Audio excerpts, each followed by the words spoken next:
Hello students, and welcome to Lesson 5, Day 5. We're going to be looking at understanding 2/4 and 3/4 times. We're going to be looking at understanding eighth notes, rests, and notes in the G position.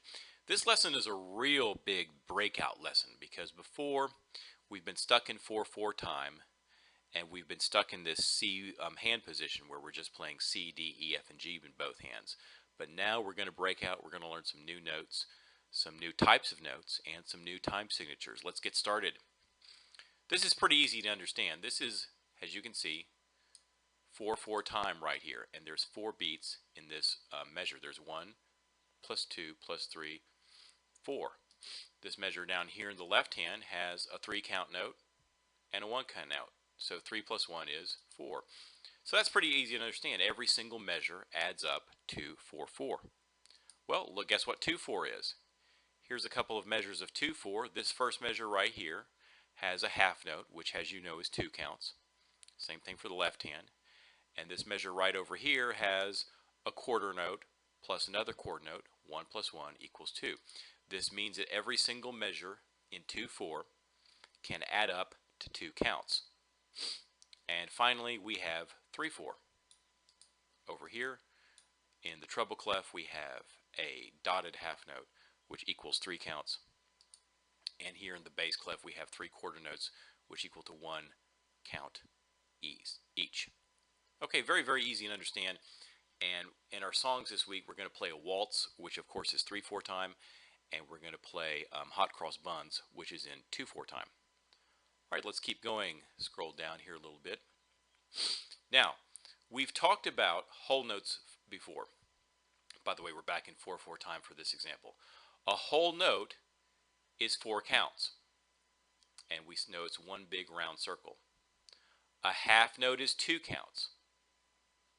A quarter note is 1.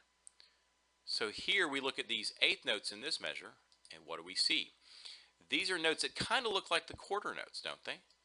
The quarter notes are filled in and they have this beam up here, but the eighth notes, look at this, they've got this extra little flag at the top, right where my cursor is pointing over.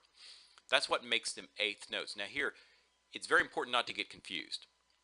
An eighth note does not get an eighth of a count. It gets half of a count. The reason it's called eighth, let's just remember our basic fractions here. A whole is 4, so therefore a half is 2, so therefore a quarter is 1, and therefore an eighth is 1/2. So always remember there's a difference between what we call the note and the count value that it gets. That may be confusing to some people, but that's just something you have to accept. That's just how music works. Okay, let's go down. One more example. And when I play the song Hot Cross Buns, you're really going to understand this better. But I'm going to show you how we would count eighth notes. Because we can count quarter notes just 1, 2, 3, 4, but now we're in a half of a count. So how is this actually going to work? Well, we see here, we're going to go 1, A, 2, A. What does the A mean? I'm going to say that the A stands for and. So usually when you count eighth notes, you're going to count 1 and 2 and. Okay, understand this. Notice that these notes on the A come in between beats. This is what happens when we make notes that are even smaller than the basic beat. We have to come up with a new way of counting it. Okay, in this measure right here we have 1 and then this count would be count 2 because it's a quarter note. This is count 3 and this is count 4. Here we have similar examples in 3/4 and in 2/4, 1 and 2 held over through count 3, and this is 1 and 2 and. Now you may wonder, why do I have these numbers right here in parentheses? Why do I have this number over here in parentheses? Well, now remember, when every single half note, such as in this case over here, gets 2 counts, okay? So I hit this half note on count 3 and then hold it through count 4. That's a total of 2 counts, isn't it? So the count 4 is silent. You're not going to be hitting a note on count 4. And over here in this 3/4 measure, you're going to have 1 and 2. You hold this note through count 3.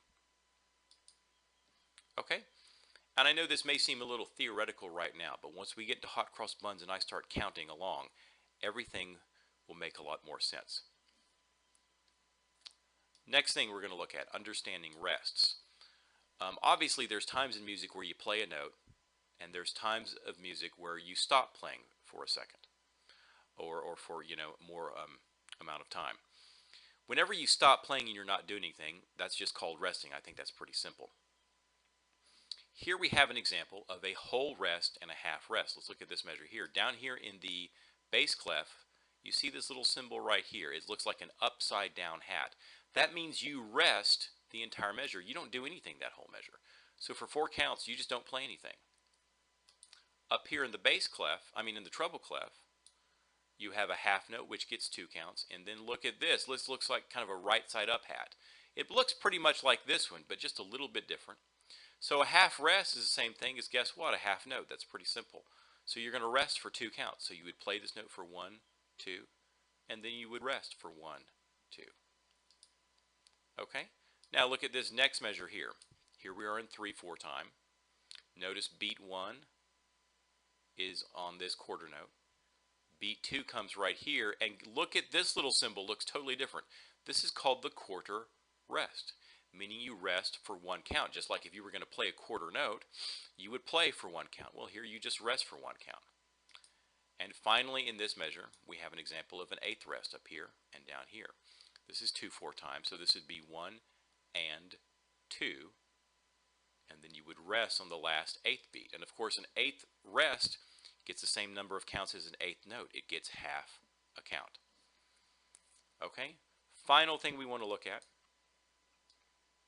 are some new notes. We're going to learn some new notes now. And in your next lesson, you're going to see where these notes are on the piano. Pretty soon, you're going to play a song in this new G position. And you may want to just kind of save this last picture here in your lesson when you start writing in the names of the notes for the songs you're going to play. Here we see this is the note G. That's the note G. You've seen that before. You've had the G before in all your songs.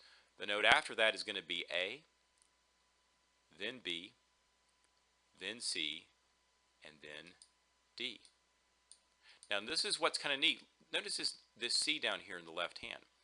This C in the left hand was once your middle C, but now you're going to play it with your left hand. I know this may be confusing because you're just looking at a picture of notes. Don't worry, in the next lesson I'm going to show you exactly how to get into this position and learn these new notes. Over here we have 2 chords that are going to be with us in all of our songs in the G position. One is the D major chord. Now notice right here. This note over here is G. The D major chord has an F sharp. That's right below G. I know this is the first sharp you've ever had. That's going to be explained very well in the next lesson. And finally, over here, we've got our G major chord with our G, our B, and our D. And up here, a G, a B, and a D. Okay?